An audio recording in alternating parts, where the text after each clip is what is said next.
Morning all. Hope you're okay. Hope you can hear me. I'm Jack Chew. This is Chewing It Over, 12:30 till 1 o'clock. On Mondays and Thursdays, we discuss whatever's topical in MSK practice, but also where it intersects with culture, public health, and all that is important in rehabilitation. And so today is a show I've been looking forward to. A friend of mine, Sam, is joining to talk about her specialist subject and always fascinating research that she's up to when it comes to COPD, balance, and certain where I've always found Sam's work interesting is certainly what we as all therapists need to learn and understand about some of the public health challenges that face certain communities, and certainly looking forward to catching up with her. Sorry, we're just running a touch late to just reconnect some of the stuff, but hopefully it's all working. And as per usual, points and prizes for first comments on whichever of the streams you're listening to this. If you're coming at it from Facebook or YouTube, then it is also on Twitter or LinkedIn. So whatever suits you, you can always reach this show. And it does also exist, of course, beyond live. So you can tune in after the fact. Most of you do on your commutes and stuff. Thanks as ever for your feedback, especially to last week's show about women's football. I know that was a little bit belated because I've been on my holidays and stuff. And I'm really sorry about some of the tech issues we had with the sound and stuff. So we're evaluating all of the options for tuning it over. And we might also then knock the live stream for a bit just so that we can manage the quality and then get that out to you the next day. So there's more to come on that. So any of your feedback, for those that are regular listeners, then please do get that in because things are changing sometime soon. But anyway, right, let me shut up for a bit. Where's my COPD? About there it is. Lovely. Okay, so my graphics, let me tinker with that, and hopefully in the click of another button I can bring you Samantha Harrison. Can you hear me? I can. Hi. Super. Welcome. Thank you. Thanks for having me. No problem. No, so could you tell the audience a little bit about yourself and a bit about what we're going to be chatting about today? Okay, it's a tough act to follow, isn't it? Following the women's football and all the hype around that. And so I'm here to talk to you about old people who get breathless. So possibly not quite as sexy. But I'm a physiotherapist by background, but I'm a professor in respiratory rehabilitation at Teesside University. And about a year ago now, I was lucky enough to be awarded an NIHR Advanced Fellowship, which is running a program of work looking at balance issues in people with COPD. So this is a really large project. It's going to go on for about 6 years. Just to try and understand a little bit more why people who get breathless also tend to fall about 4 times more than healthy older adults.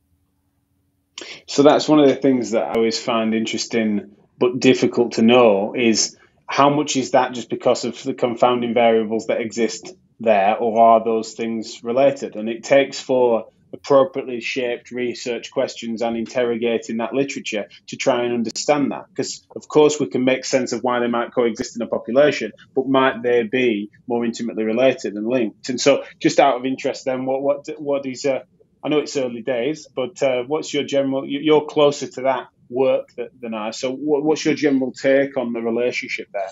Yeah, so when we're younger and healthy, we tend to use our ankle strategies for balance, and this works usually quite well. And then as we get older, because we have skeletal muscle degeneration, we tend to swap from using our ankles to balance to using our trunk for balance. And for most older adults, this works very well. You tend to see that they sway slightly more, but they realise that they're off balance and they're able to correct that. Unfortunately, for people with COPD, this isn't an option. Moving up to their trunk, they have a lot of stiffening. They also have a lot of pain around the thoracic region. So we know that research has shown that people with COPD tend to report pain much more again than the general older population. But also, compared to the chronic pain population, that pain tends to be thoracic. So what happens is they're forced to rely on their ankle strategies for balance, and a lot of work done by Lotte Janssens shows that people with COPD do rely on their ankle strategies for balance.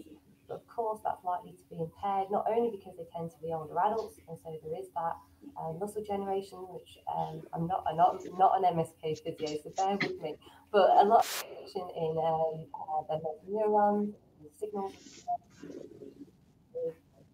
somewhere. And on top of that, they have what called acceleration.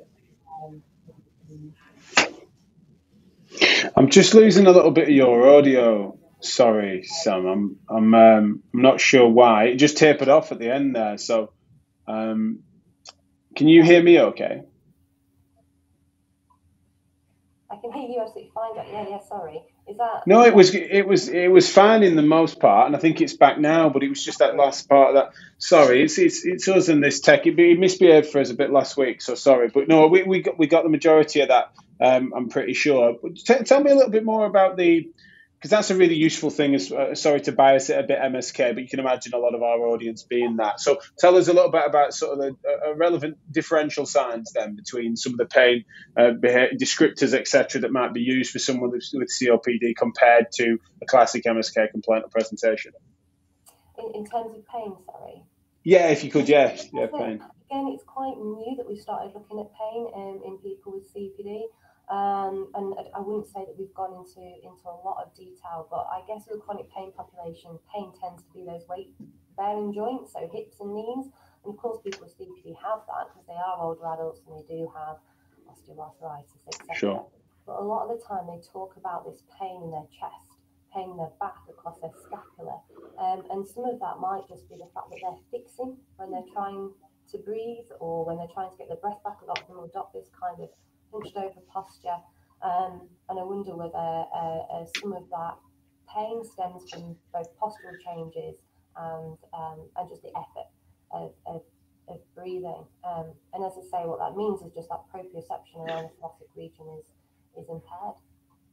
It makes sense. And the frustration that I sometimes have with this is that as soon as someone mentions chest pain, then that's enough sometimes for that to then set off an emergency cascade that people are they're not putting their clinical reasoning first. And it's just, and sometimes, I mean, a bit cynical of me, I guess, but sometimes it's people then feeling a bit relieved that they don't have to actually get stuck into this complex polypharmacy or more complex presentation in elderly care, that they would rather someone sporty. Again, it's a cynical analysis. I'm not saying it's everyone, but it's just that sometimes people are looking for reasons for this to not necessarily get stuck into this and treat someone as a whole individual, when actually, as you say, the strain and the stiffness that can exist from living with a condition like COPD is likely to have its musculoskeletal sequelae, and it doesn't necessarily mean that then chest pain, if you dig down into what they're meaning by that, is something that is say a cardiac or other emergency.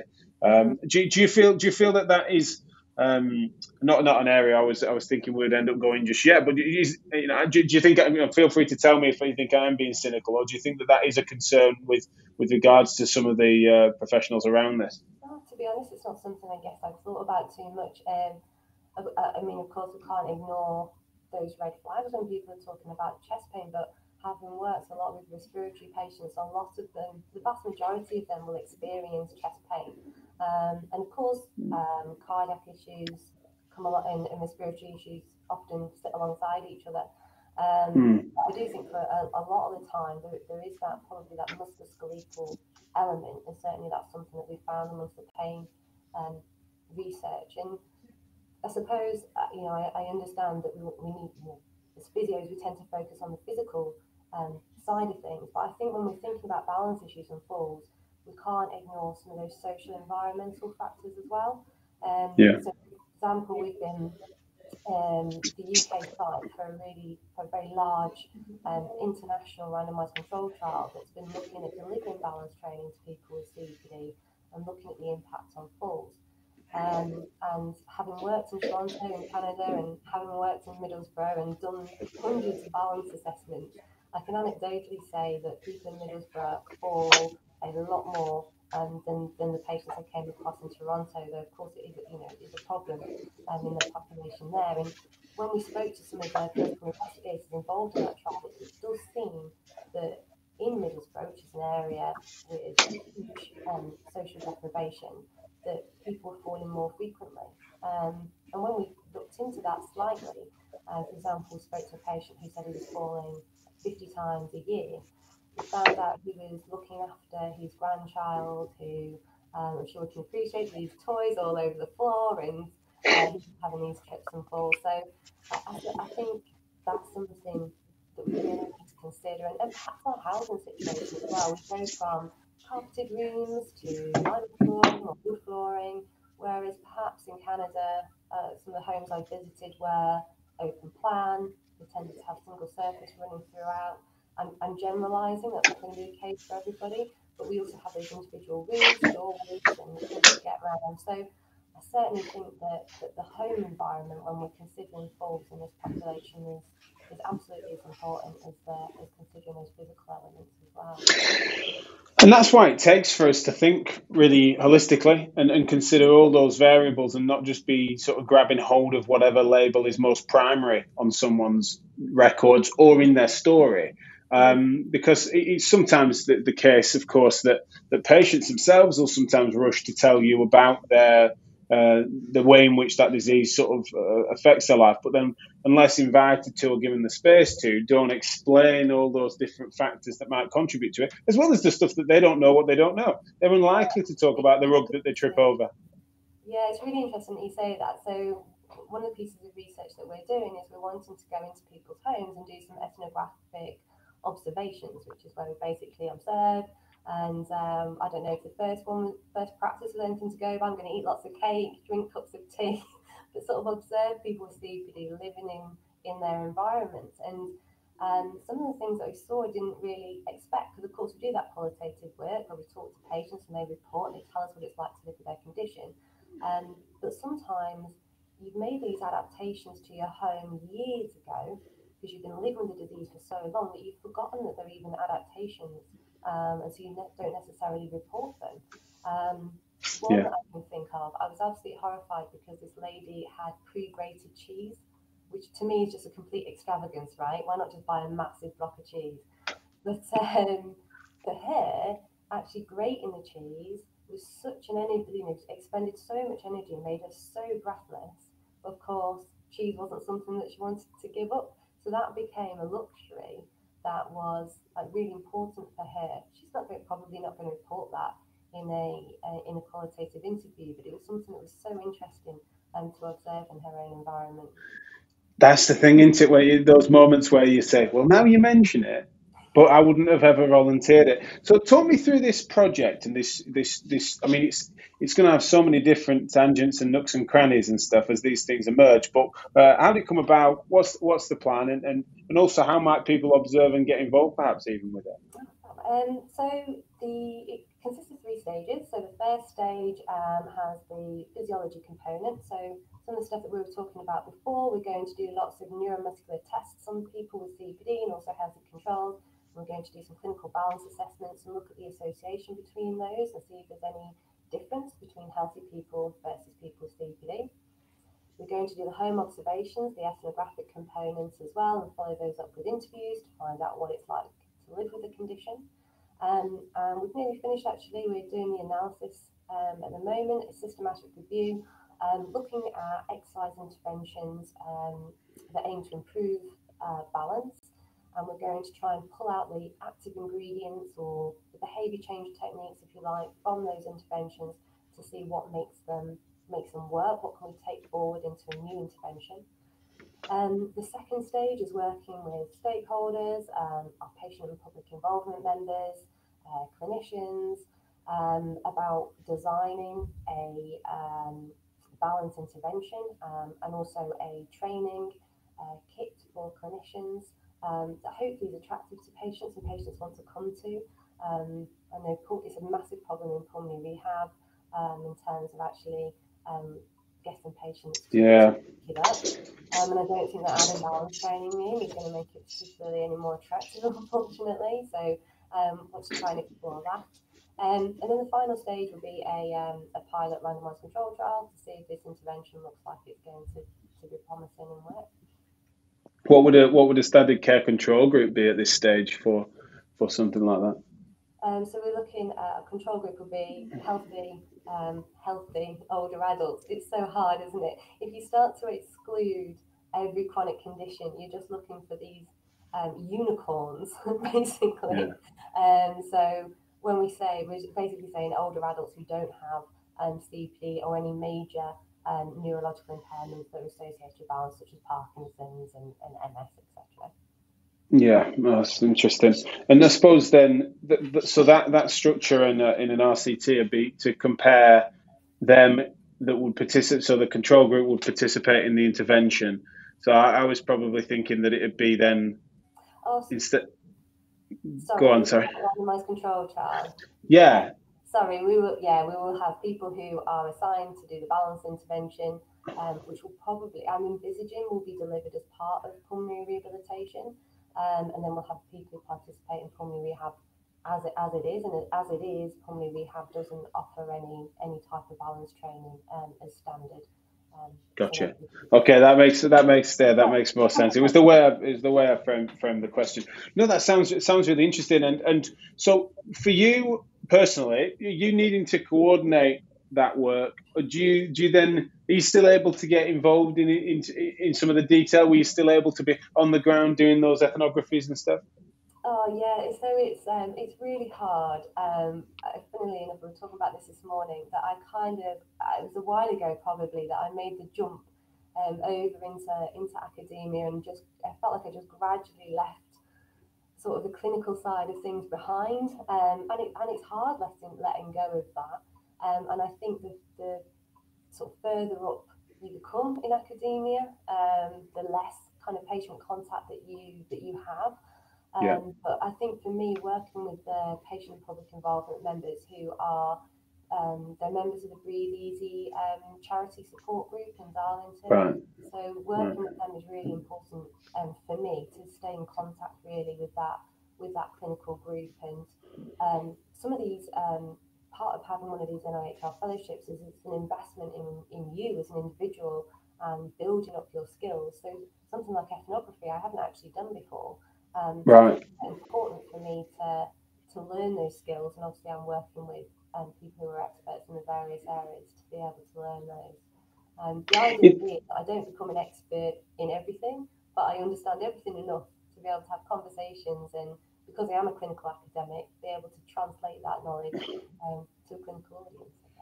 And that's interesting because as well, just you've got to understand that to coordinate it at least, and in an area such as yours, some of the worst, dare I say, and I'm saying this, of course, an outsider, and it's without me, it's not as if I'm trying to disrespect the fact that this is complex, but some of the worst work I've observed in this space is where someone is just blinkered.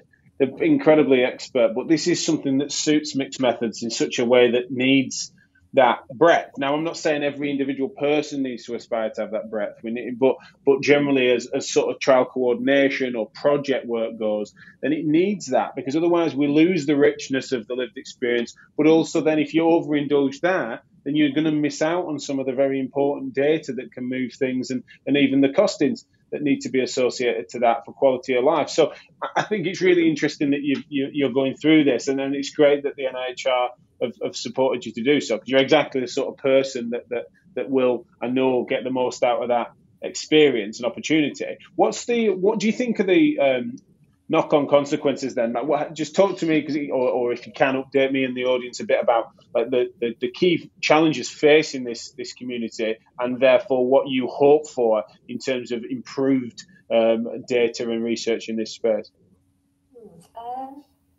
Interesting question. So in terms of I have about one good question a show, Sam. So I was due one. So it's that.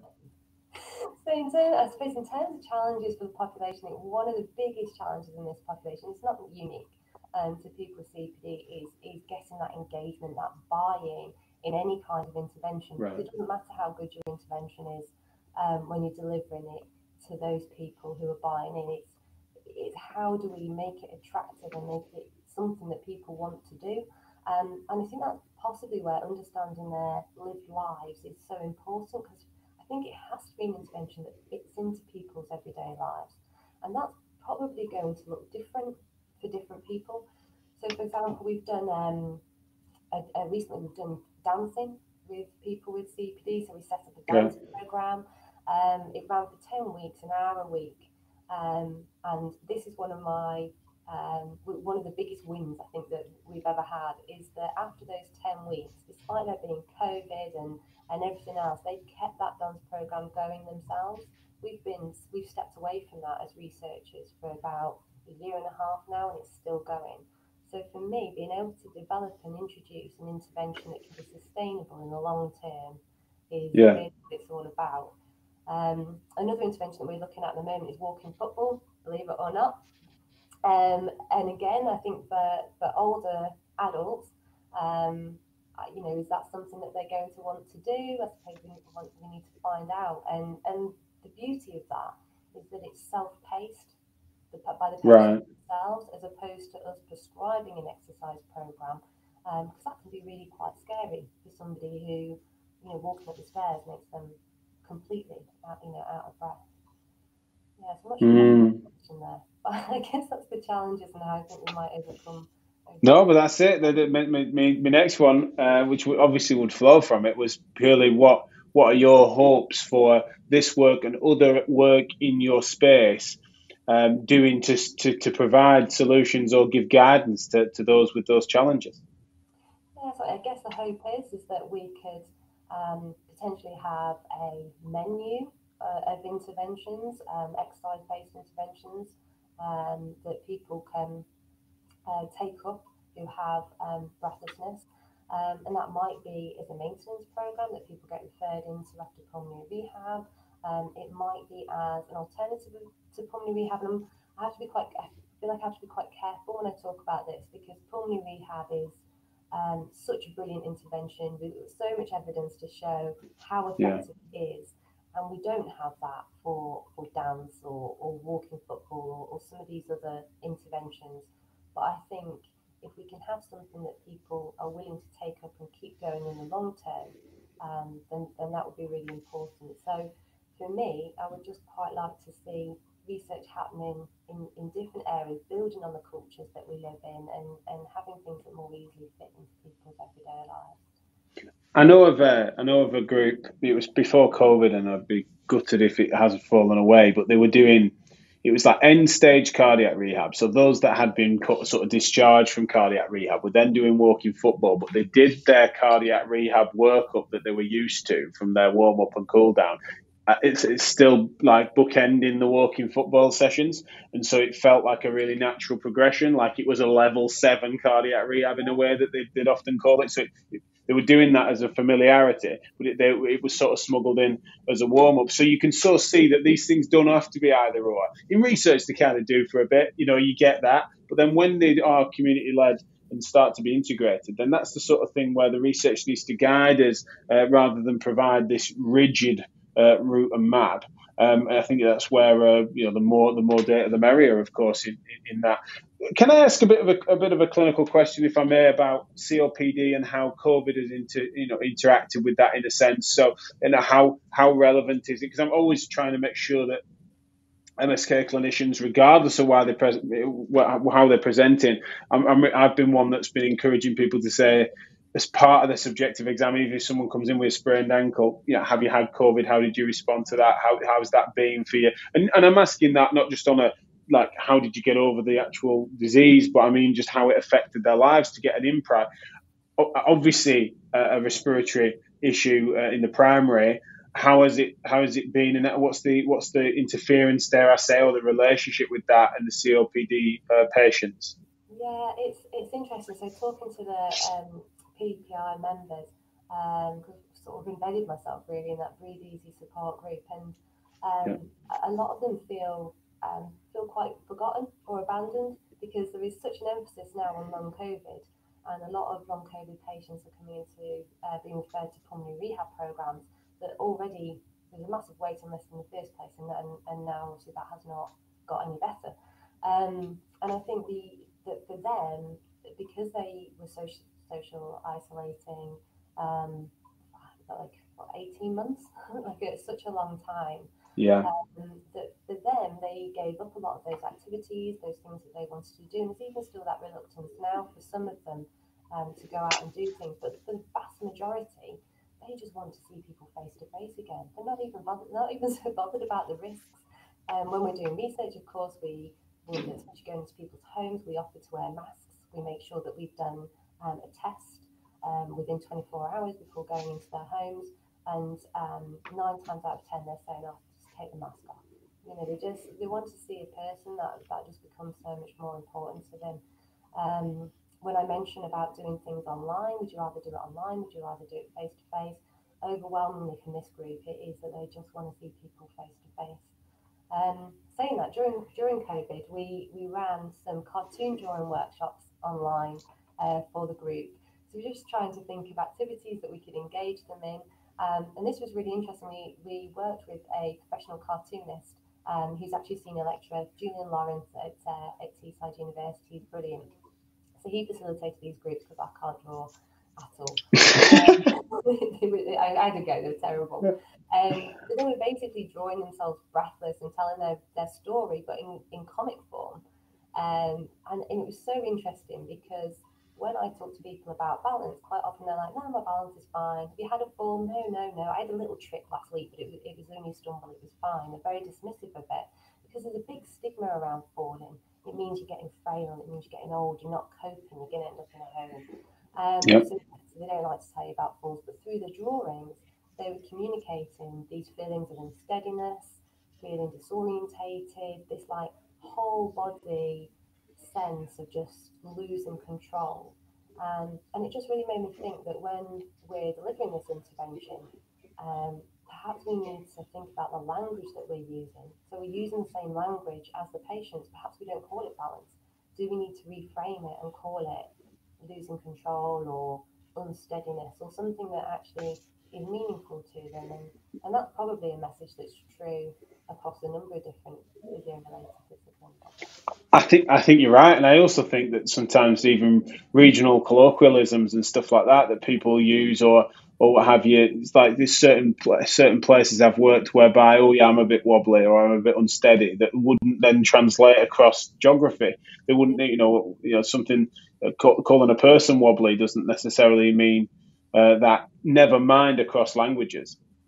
These things then translate. When English isn't someone's first language, then there's phrases like that we sometimes take for granted and think that that's going to be known isn't appropriate. And therefore, if we're not giving that access to that language being something that represents someone that might slip, trip, or fall, then that's it's mad to the fact that we're going to miss that.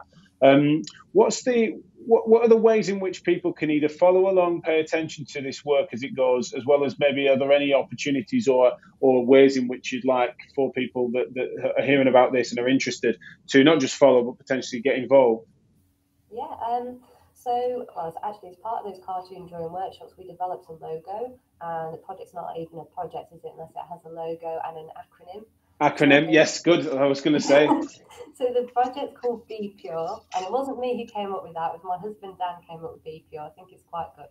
So it's called Be Pure. We have a logo, and we're going to be setting up a project page. So if you go onto the North East and North Cumbria ARC webpage, it's going to be available on there. Hopefully fairly soon. In terms of Got to spell out what's BPUR stand for, then you're going to have to help me with that. Balance in pulmonary rehab. Okay. Which, to be honest, it may not take the form of pulmonary rehab, but I suppose that was the original intention. Well, yeah, but look, let's not get any let the facts get in the way of a good acronym. So that's fine. You carry. Sorry to interrupt. You carry on, and congrats to them for that. Go on. Sorry, you were about to say on the website. Yeah. So the North East North Cumbria ARC website. I haven't set up a Twitter page for projects yet. I might, depending on followers, but I'm trying to tweet about it. So I suppose if you follow me on Twitter, I'll be giving regular updates. In terms of getting involved, I suppose at stage 2, we're going to be doing those stakeholder workshops. If somebody had a burning passion about balance and breathlessness and wanted to take part in those workshops, get in touch with me. My email at Teesside Uni, and that would be brilliant to have you be part of that. It'd be really nice to have people actually from different disciplines, especially like an MSK focus, and to feed into that. And then one of the ideas from this project is that to disseminate the events, we're going to get on the road and do a bit of a road show, talking to different public forums, but I guess like pulmonary rehab-based programs about what we're doing and whether it's something that might be able to be adopted into your service. But this is probably something I need to think about a bit more, Jack, and I can definitely get in touch with you when we've set up a few more pages and things, because yeah, it's a really good point.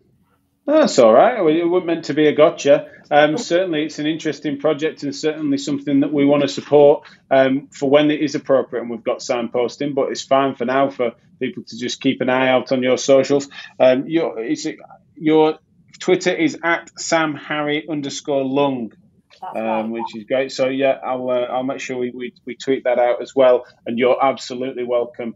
And encourage you back on here if it's as long as it's not been too much of a traumatic experience to give us intermittent updates for you and your team because it's something it's such important work, and it's also like it's not even one step away from MSK really. Like we know that the consequences of us not getting on top of pain and injury, but also the waiting list issues that we're all having, the pressures and the isolation that have occurred through COVID, means that we know that many of our patients have then ended up with COPD and other related respiratory problems, increases in frailty, increases in falls. Any insights that we can get to how these things interact and what interventions then start to come forward. How creative can we be without completely corrupting it? Like we all sometimes like the idea of, say, I remember some of the great stuff that they did with Rocksteady Boxing and stuff for Parkinson's. It was like really one of the most reassuring things was when they realized that it wasn't just because it was fun and engaging. It was also something that did match up to best practice. It wasn't that we were just doing it because it was trendy. It was doing it because it was better. And it takes for research to answer those things before, so that we're not just getting drawn into fads. So it's work like this that we need to stay in touch with, even though it's not a direct it's just like knee pain and back pain. It's something that does have those knock-on effects, and we all need to be more community-focused in how we come up with these solutions. So I really appreciate you coming on and telling us about it, and do keep in touch. We'll do all we can to promote it. No problem. So that Twitter handle again, at @SamHarry_lung, and the Be Pure project. We'll be keeping you up to speed with that. Thanks a lot. Could you tell us on the time frames on this? Are there any sort of publications in the running at the moment that are due? So we are about to submit a paper that actually describes the PPI process where we did those cartoon drawing workshops. So cool. I suppose it's a little bit of a different paper than your typical academic paper, but PPI is something that we all need to be doing. As researchers when we want to bring in any funding. So hopefully that's something that's helpful, as well as kind of the clinical message about the language around balance. And the other paper in the process of writing up is the systematic review. So we're looking at the exercise interventions that improve balance and pulling out those active ingredients to see what make those interventions work. And just so very quickly, I guess, but for me, although I work in respiratory and I work with people with COPD, I see COPD as an accelerated form of aging. And I suppose in the musculoskeletal world, you've seen a lot of older adults. So I suppose, like you say, there's a lot of crossover there in terms of frailty and how we manage these issues.